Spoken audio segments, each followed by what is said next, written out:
Quiero reiterar el agradecimiento hacia nuestro Dios porque me permite pues estar nuevamente compartiendo el mensaje, la meditación en esta noche, y también agradecer a Dios porque nos podemos reunir independientemente del número, nos podemos reunir con toda tranquilidad aquí en su casa de oración, en este lugar que Dios ha dispuesto para buscar su rostro, y podemos hacerlo sin ninguna restricción de parte del mundo, como muy probablemente a lo largo y ancho del mundo en algunos lugares sí hay estas restricciones. Estaba escuchando en la semana con motivo del inicio del mundial el día de hoy en Qatar, está prohibido ahí compartir el mensaje o cualquier otra religión que no sea el Islam, y de seguro que en esa parte hay muchísimos lugares así, esta vez porque está el mundial por medio, por eso que lo llegamos a ver, pero de seguro que a lo largo y ancho del mundo hay situaciones así. En nuestro mismo país hay etnias, hay regiones marginadas en donde está, por sus usos y costumbres, prohibido esta bendición que nosotros tenemos. Y es con un propósito, hermanos. Dios nos permite aquí en esta colonia, en esta iglesia suya, el poder reunirnos para un propósito. Y la meditación de esta noche lleva por título Fuente de Salvación. Y vamos a ver un llamado principal, y ese va a ser nuestro primer punto, un llamado principal. Y quiero compartir con ustedes 3 ejemplos de llamados que el Señor, a lo largo de la historia y aquí en su palabra los podemos ver, ha hecho a hombres para servirle, y que en este tiempo nuestro que nos permite conocerle, de seguro que también esos llamados siguen vigentes para cada uno de nosotros. Y Dios quiera que podamos sacar provecho en esta noche de estos llamados y la meditación de su palabra. Y quiero invitarles a que vayamos al libro de Mateo, Evangelio según Mateo, capítulo 9. Y voy a invitarles que me sigan con la vista del versículo 35 al versículo 38. Y esta porción de la palabra va a ser los textos medulares de esta meditación. Mateo 9, versículos del 35 al 38.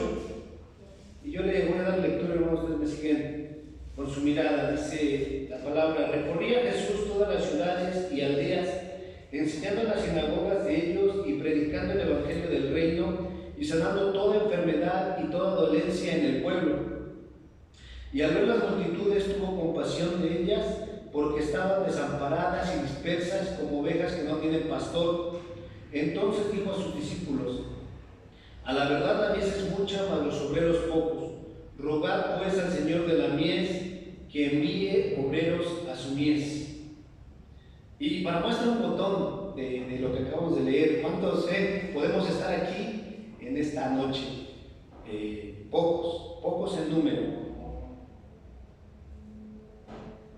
Y el Señor Jesús lo sabía, lo había visualizado, y para este momento el Señor Jesús estaba mirando a las multitudes y a las personas que se estaban congregando en el desierto, en algún árbol, para escuchar el mensaje que Dios traía a sus vidas. Pero este sentir, este deseo del Señor de que la gente llegue a conocer de su palabra, llegue al arrepentimiento, no es del Nuevo Testamento hacia adelante. Es algo que el Señor desde el momento de la caída del hombre ha ideado y ha buscado ese acercamiento del ser humano hacia Él. Es el Señor el que nos llama, es el Señor el que busca al ser humano para que pueda Él llegar a conocerle personalmente. Y eso es algo que viene desde el inicio de la creación y desde el momento de la caída en adelante. Pero para este momento que nos narra estos textos, el Señor Jesús está mirando a la gente y los está mirando con compasión, con amor, esa compasión que procede del corazón solamente el corazón de Dios hacia el ser humano. Y en este momento el Señor se los expresa a sus discípulos, porque está dándole a sus discípulos la oportunidad de estar en sintonía con el corazón de Dios. Les está haciendo una invitación para ser partícipes de la obra maravillosa de redención para el ser humano. Y es una invitación, dice en el versículo 37. Entonces dijo a sus discípulos, les está abriendo los ojos a sus discípulos y les está el Señor invitando a que también reflexionaran sobre esta situación, a que también dirigieran su mirada hacia la multitud, hacia las personas que se estaban congregando con necesidad en el corazón, para que ellos vieran y para que pudieran empatizar, que pudieran visualizar lo que el Señor Jesús estaba viendo en esas multitudes perdidas, necesitadas del mensaje de salvación para sus vidas. Y es la invitación que les hace a sus discípulos, a todos sus discípulos. Y si hoy nosotros conocemos del Señor Jesús, es por esta causa, porque desde ese momento y en adelante la salvación en todo el mundo de Dios ha sido vigente y ha sido permanente. Y aún en los tiempos que se nos enseña en la escuela, en los tiempos de oscurantismo, o el tiempo que está catalogado como oscurantismo, el tiempo en donde antes de la conquista aquí en el continente americano, todas las diferentes culturas, todos los diferentes dioses que se habían, aún en ese tiempo el Señor Jesús y Dios mismo ha mantenido y ha sustentado su obra de salvación. A veces queremos a partir de la Reforma es como procede, vamos, el cristianismo, pero no es así. Ha sido constante, ha sido permanente, y si la historia ahora nos enseña algunos datos, bueno, los tomamos porque son interesantes, son buenos, pero bíblicamente la obra del Señor y su salvación ha sido permanente y constante, y así lo será hasta que el Señor venga por su iglesia.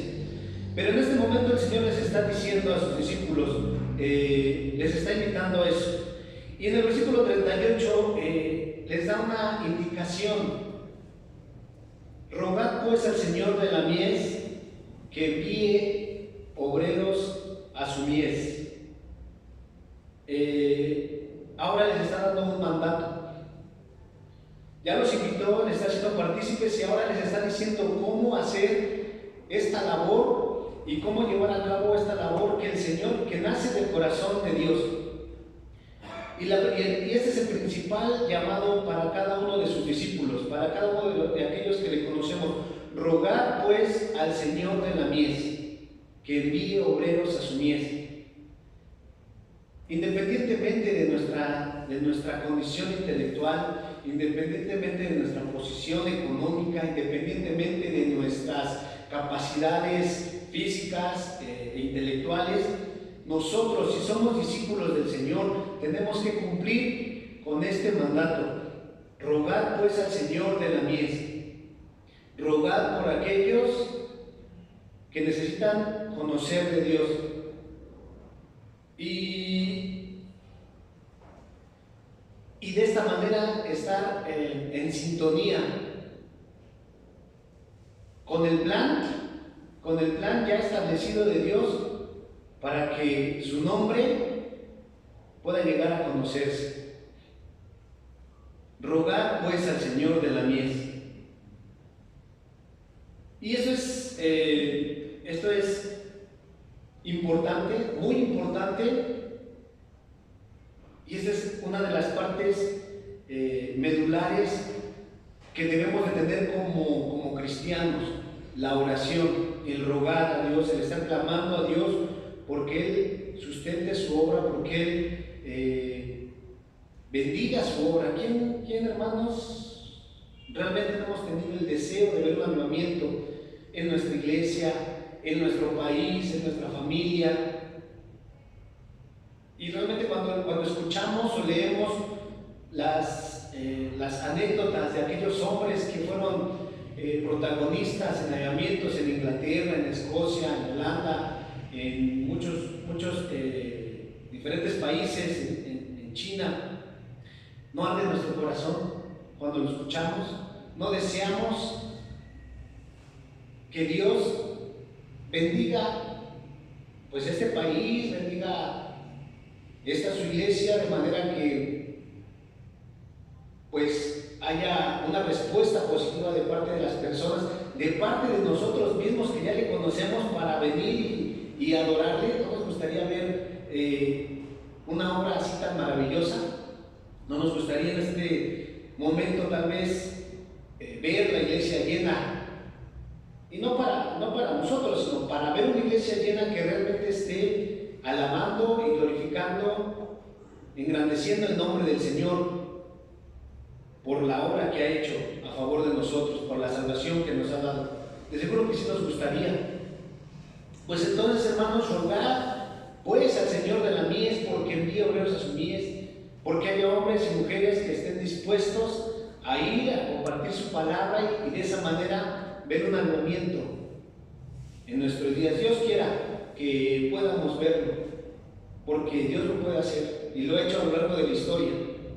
Dios quiera que podamos ser testigos oculares de este deseo. Pero mientras, hermanos, rogad al Señor de la mies en nuestros devocionales, en nuestras casas, en el tiempo de oración que como iglesia está establecido. Vengamos, hermanos, a la reunión de oración y clamemos por este avivamiento que Dios puede hacer con solo mandarlo, con solo el poder de su palabra. Y este es el principal llamamiento que nos hace a todos y cada uno de nosotros. Y en base a esto, hermanos, quiero compartir con ustedes tres llamados que Dios hizo a hombres en su palabra, y son tomados del Antiguo Testamento, pero no tiene que ver el llamado, la obra del Señor es vigente. Si nosotros le damos una separación entre el Antiguo y Nuevo Testamento, entre el tiempo de la gracia, tiempo de la ley, etcétera, nosotros lo hacemos para poder comprender un poco más acerca de la obra que Dios ha hecho, pero no quiere decir que Dios se base a estos conceptos que nosotros hacemos.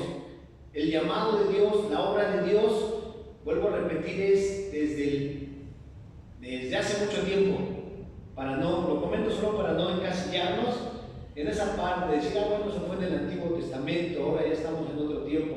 El llamado de Dios es vigente, aún en estos días, y lo será así hasta que Él lo determine y venga por su iglesia. Y quiero, hermanos, que vayamos ahora a Éxodo 4:1, y vamos a ver ahora el llamado que el Señor hace a Moisés, este gran hombre.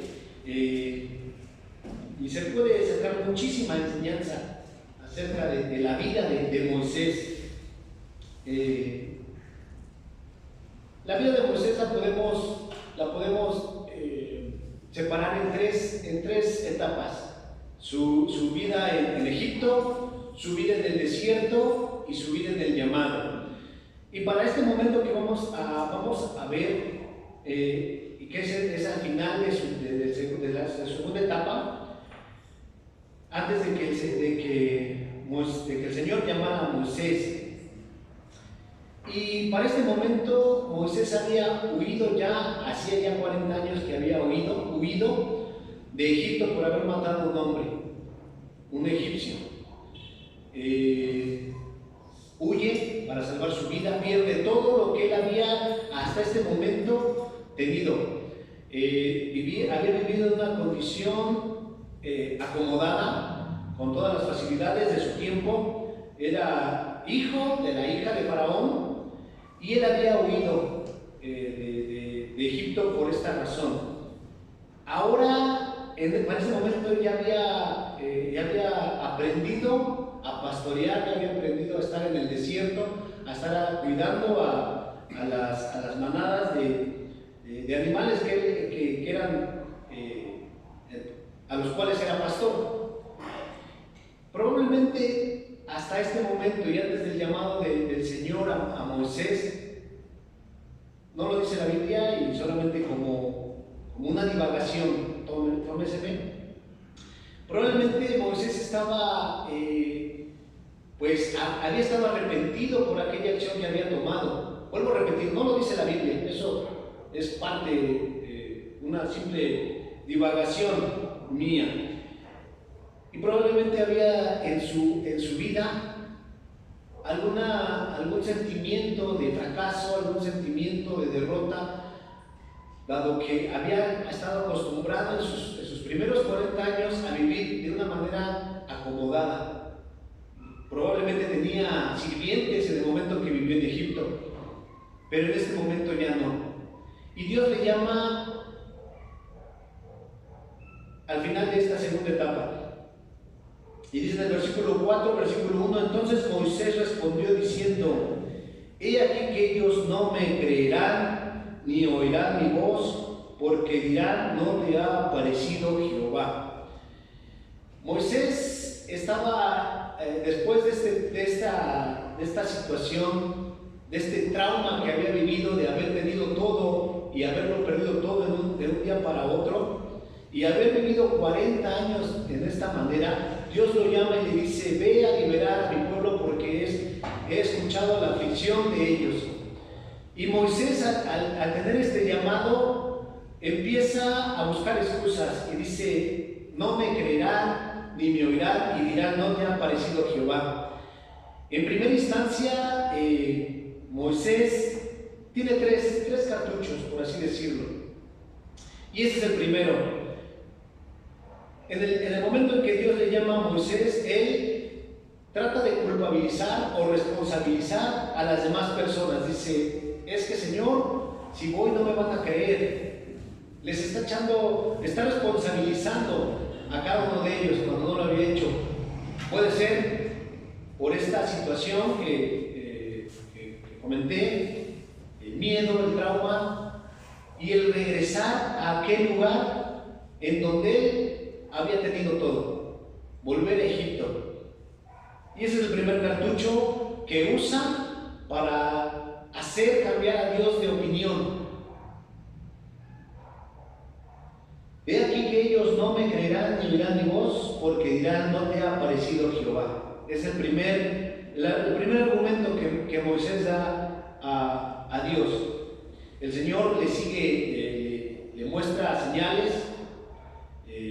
En ese mismo momento hace milagros delante de Moisés y le dice, estas señales harás para que ellos te crean. En el versículo 4:10 dice, después de que el Señor muestra estas señales, estos milagros a Moisés, responde Moisés, entonces dijo Moisés a Jehová, ay Señor, nunca he sido hombre de fácil palabra, ni antes ni desde que tú hablas a tu siervo, porque soy tardo en el habla y torpe de lengua. Ahora, viendo que el Señor le da las herramientas para que le crean, ahora Moisés empieza ya a descubrir su corazón. Empieza ya a poner sus limitaciones delante de Dios y nuevamente con las cuales quiere hacer cambiar de opinión a Dios. Le está diciendo, le está hablando de sus incapacidades, de sus limitaciones de Moisés. Y es algo que de seguro, y me ha pasado a mí, no sé si le ha pasado a ustedes, empezamos a hacer cuando Dios nos empieza a llamar a algún servicio, independientemente del que sea, empezamos a mirar nuestras limitaciones, nuestras incapacidades delante de Él. Y es algo humano, natural, pero aún y a pesar de todo eso, Dios sigue llamando. Aquí Moisés está poniendo de manifiesto su primer limitación. Nunca ha sido fácil nunca he sido hombre de fácil palabra, ni antes, ni desde que tú hablas a tu siervo. El Señor le reprende, le hace ver, le hace reflexionar que de Dios procede todo. El mudo, el que habla, el que tiene elocuencia, aún de Dios proceden esas cualidades. Y aún así Dios le está animando a Moisés a que vaya y cumpla con este llamado. Dice en el versículo 13: y él dijo: ay Señor, envía, te ruego, por medio del que debes enviar. Completamente abre su corazón Moisés y dice que ruega, que envíe a otro, y le pide a Dios que ponga su mirada en otra persona, ya completamente, ya sin argumentos, ya completamente Moisés está pidiéndole a Dios que envíe a alguien más. ¿Has sentido alguna vez ese miedo que paraliza? Ese miedo que al estar, no sé, frente aquí en la congregación, al estar enfrente en la escuela de sus hijos, al estar en su trabajo, tener que estar enfrente de toda la gente, los trabajadores, los compañeros, ¿has sentido ese miedo? ¿O ha sentido el miedo de alguna responsabilidad en la cual usted se siente limitado, pero por alguna razón está usted allí? Pues es lo que está pasando con Moisés, y le está diciendo Moisés a Dios: envía, te ruego, por medio del que debes enviar. Envía a otro, Dios. Afortunadamente, Moisés accede. Después de que ha puesto sus argumentos delante de Dios, Moisés accede y lleva la liberación de Israel en una obra tan grande que aún en nuestros días queda. Y qué bueno que Moisés accedió, porque pudo haber seguido con sus argumentos, con sus pretextos, válidos probablemente. Pero hasta este momento Moisés decide obedecer, a pesar de sus limitaciones, a pesar de sus incapacidades, que a su criterio él tenía, pero decide obedecer. Y conocemos el final, conocemos la posición y la importancia que tiene Moisés en el pueblo de Israel y en la obra del Señor. Dios quiera que podamos atender, que nuestro deseo de obedecer al Señor sea más grande que nuestras incapacidades, que nuestras limitaciones que tenemos, que nuestros miedos que podamos tener al Señor, cuando el Señor nos llame para hacer pues su obra, en cualquier nombramiento, en cualquier comisión que nos haya permitido estar. Dios quiere que podamos tener esta respuesta. Quiero invitarles también, hermanos, que vayamos a Isaías capítulo 6.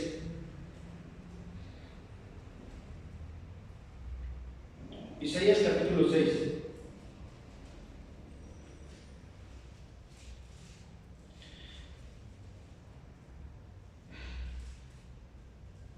Isaías capítulo 6, versículo 8, hermanos.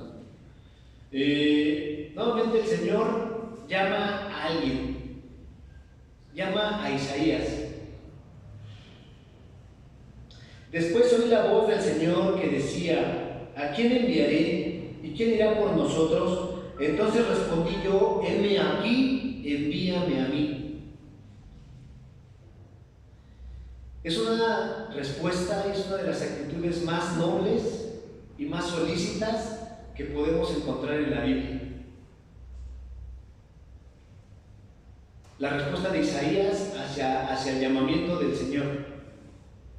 Y sin demorar y sin pensarlo y sin mirar pros y contras, Moisés en este momento se ofrece voluntariamente y dice: heme aquí, envíame a mí. Y de hecho, cada vez que el Señor nos llama a su servicio, idealmente esa es la respuesta que deberíamos de dar: heme aquí, envíame a mí. Y gracias a Dios por aquellas personas, por aquellos hermanos que cuando han escuchado el llamado responden de esta manera.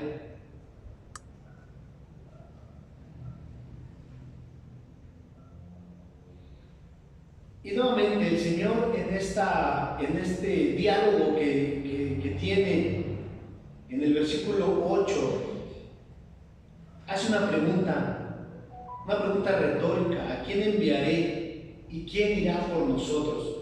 Y en este punto yo meditaba: ¿realmente el Señor necesitaba a alguien? ¿Realmente necesitaba a Isaías? Y es una pregunta retórica porque nuevamente el Señor está motivando al ser humano a que reaccione positivamente al llamado. Y lo hizo Isaías. Isaías no dudó, no tardó. Es una pregunta retórica y conocemos la respuesta. Dice Job 41:11: ¿quién me ha dado a mí primero para que yo restituya? Todo lo que hay debajo del cielo es mío. Dice Isaías 40:28: ¿no has sabido, no has oído que el Dios eterno es Jehová, el cual creó los confines de la tierra? No desfallece ni se fatiga con cansancio, y su entendimiento no hay quien lo alcance. Un versículo más, hermanos, dice en Isaías 59:16. Si quieren buscarlo, adelante, hermanos, yo los traigo apuntados para facilitar, para abrir un poco el tiempo. Dice en Isaías 59:16: y vio que no había hombre y se maravilló que no hubiera quien se interpusiese, y lo salvó su brazo y le afirmó su misma justicia. Dios es poderoso para hacer la obra. Dice la Biblia que Él manda y es hecho con el poder de su palabra. Y de seguro que Dios hubiera podido hacer con solo mandar que la gente le buscara, y de seguro que lo puede hacer ahora, pero le está dando esta invitación al ser humano, le está dando esta invitación, en este caso a Isaías, y él está respondiendo positivamente a esta invitación. Y de igual manera, el ministerio de Isaías fue uno de los ministerios pues más exitosos en el periodo de 4 reyes en el reino del sur, en el reino de Judá. Estuvo y fue testigo de las grandes liberaciones que Dios hizo en el reinado de Ezequías. Pero este llamado fue atendido solícitamente, diligentemente, noblemente. Cuando el Señor le llamó, Él respondió: heme aquí, envíame a mí. Dios quiera que cada uno de nosotros podamos tener este mismo sentir cuando el Señor nos llame a trabajar para Él. Y probablemente no vamos a llevar a una nación a la liberación como Moisés, o probablemente no vamos a estar al frente de o siendo consejeros de una nación como lo hizo Isaías, pero de seguro que Dios puede hacer grandes cosas en nuestra familia, en esta iglesia, con las personas que nos rodean, con nuestros familiares, con nuestros compañeros de trabajo, de manera que puedan ellos también conocer de la salvación de Dios al atender nosotros el llamado que el Señor haga a nuestras vidas. Dios quiera que tengamos ese corazón noble y diligente para atenderle, hermanos. quiero invitarles que vayamos a un último llamado. Quiero que vayamos a Jonás.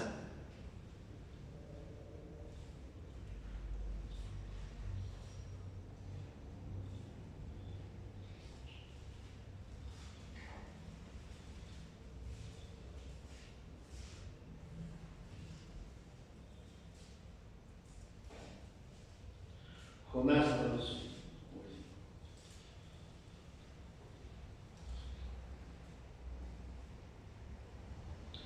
Y también hubo un llamado para Jonás, un llamado específico. Jonás, para compartir un poco el contexto, Jonás fue profeta en el reino del norte, en el reino de Israel. Y Dios llama a Jonás para que le predique a una nación ajena a las promesas de Dios, a Nínive. Y dice en el versículo 16, antes de eso, Jonás, en el versículo 3, y Jonás se levantó para huir de la presencia de Jehová a Tarsis. Y conocemos la historia. Dios envía a Jonás a predicar a Nínive porque la maldad de Nínive había subido delante de Dios y había llegado a su colmo, y Dios había determinado destruir a Nínive. Y nuevamente aquí vuelvo a retomar lo que vimos en Mateo capítulo 9. Nace en el corazón de Dios la compasión y el amor por las personas que están perdidas. ¿Qué podíamos ver de bueno a Nínive cuando históricamente era un pueblo que se dedicaba a la rapiña? Lo dice en el libro de Jonás. Ellos iban, atacaban un pueblo, tomaban botín y regresaban. Era su forma de vivir. No tanto el negocio, la agricultura, era simplemente ir y saquear otras regiones. De esa manera es como ellos vivían. Y Dios le llama a Jonás a que vaya a predicarles a ellos. Pero dice en el versículo 3 que Jonás se levantó para huir de la presencia de Jehová. Y es algo curioso cómo reacciona Jonás en el capítulo 1. Jonás se embarca y Dios hace levantar una gran tempestad en el mar. Y todos los marineros que estaban en ese barco empiezan a clamar a sus propios dioses que no les podían escuchar, ni ver, ni mucho menos salvar. Pero Jonás, dice la Biblia, que va y se duerme. Van los marineros, lo despiertan, le recriminan el por qué está durmiendo. Y Jonás, en una aparente tranquilidad, calma, les declara, porque se lo preguntaron, les declara que es profeta y que estaba huyendo de Jehová. Los hombres hacen lo posible por hacer regresar la barca a tierra, pero les es imposible. En ese momento ellos preguntan: ¿qué haremos para que el mar se nos aquiete? Y Jonás les responde: echadme al mar. En el versículo 11, hermanos, dice: y le dijeron: ¿qué haremos contigo para que el mar se nos aquiete? Porque el mar sigue embraveciendo más y más. En el versículo 12 todavía, y él les respondió: tomadme y echadme al mar.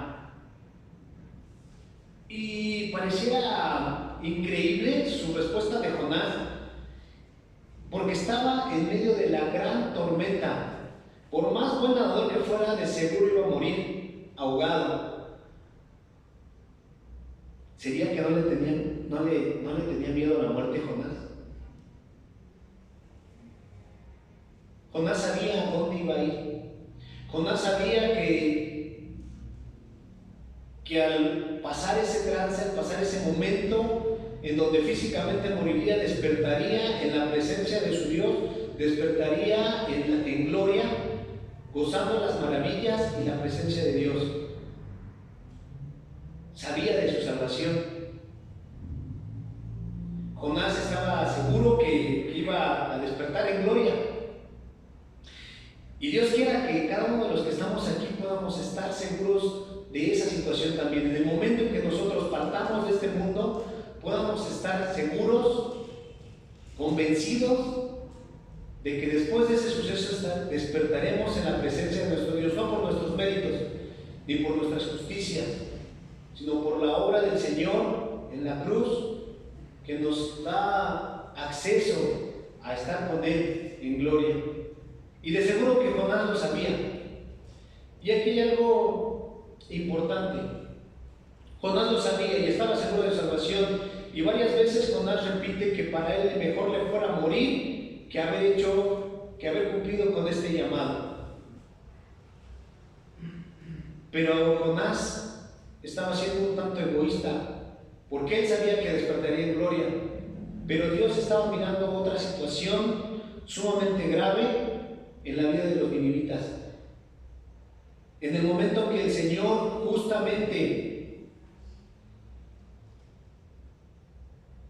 llevara el juicio a los ninivitas, no solamente ellos iban a sufrir la muerte terrenal, iban a sufrir una muerte eterna, una condenación eterna, y eso no lo estaba mirando Jonás, pero el Señor sí lo estaba mirando. Él sabía que ellos iban a perecer eternamente en una condenación por haber vivido mal delante de Dios. Jonás no lo visualizaba, Jonás no lo sabía, o Jonás simplemente lo había ignorado deliberadamente, pero el Señor no. Y aún así, el Señor, en su misericordia y en su piedad, manda a Jonás a predicarles. Porque dice la Biblia que el Señor no quiere que ninguno perezca, sino que todos procedan al arrepentimiento. Estaba viendo esa eternidad sin Dios de todos aquellos ninivitas. Y Dios llama a Jonás. Y pasa algo realmente grandioso, algo que solamente Dios lo puede hacer.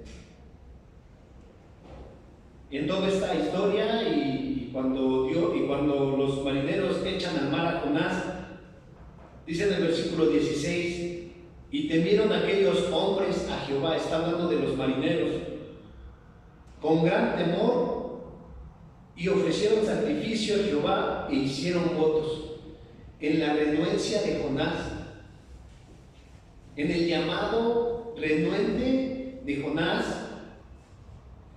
Dios había hecho su obra y la había empezado a hacer en la vida de estos marineros. Jonás no les predicó a ellos: oye, tu vida está mal delante de Dios, oye, tus dioses no son dioses. Jamás Jonás hizo eso. Dios hizo la obra en la vida de estos marineros, porque dice que temieron a Jehová con gran temor y ofrecieron sacrificio a Jehová e hicieron votos. De seguro que la vida de estos marineros de ahí en adelante no fue la misma, y de seguro que este hecho, sin necesidad de que Jonás les compartiera, quedaron convencidos de que no hay Dios sino solo Jehová, sino solo Dios. De manera que vieron cómo ellos mismos fueron testigos, cómo Dios hizo levantar una tempestad y cómo Dios hizo calmar esa tempestad cuando clamaron a Él. De seguro que no fue su vida de ahí en adelante igual de cada uno de ellos. Dios quiera, y no es lo ideal, hermanos, no es lo ideal, pero Dios quiera hacer su obra en este mundo, que aún en nuestra renuencia, que aún en nuestra desobediencia, y que aún huyendo de nuestro Dios, Dios pueda salvar a aquellos que le necesitan, a aquellos que están condenados eternamente en el infierno. Vuelvo a repetir, hermanos, no es lo ideal, pero Dios quiera que sea así. Y roguemos, y por eso el principal llamado es rogar a Dios de manera que aún en esa situación Dios salve.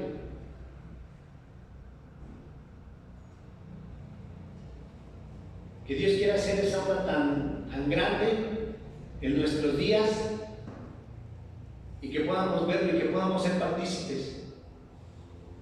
Y de seguro que hay muchísimos más ejemplos en los cuales Dios ha llamado a hombres y mujeres más reacciones. Quise abarcar solamente estos tres, pero la obra de Dios sigue. Y antes de dejar este lugar, quisiera animarles, hermanos, para que sigamos rogando a Dios que Él sea el que pues mande obreros a su mies, que sea el que mande personas que prediquen su palabra, que Él sea el que esté avivando su obra y sustentando su obra, y que podamos ser obedientes, sensibles a la voz del Señor en todo momento, hasta que Él nos llame a su presencia o hasta que Él venga por su pueblo. Animémonos, hermanos, a tener en cuenta estos llamados, a tener en cuenta el llamado, la invitación que el Señor Jesús dejó para sus discípulos. Y si somos sus discípulos, entonces obedezcamos a Dios, y lo demás Él lo hará. Dios quiere que podamos verlo. Y doy gracias a Dios por ese tiempo, y así dejo el tiempo.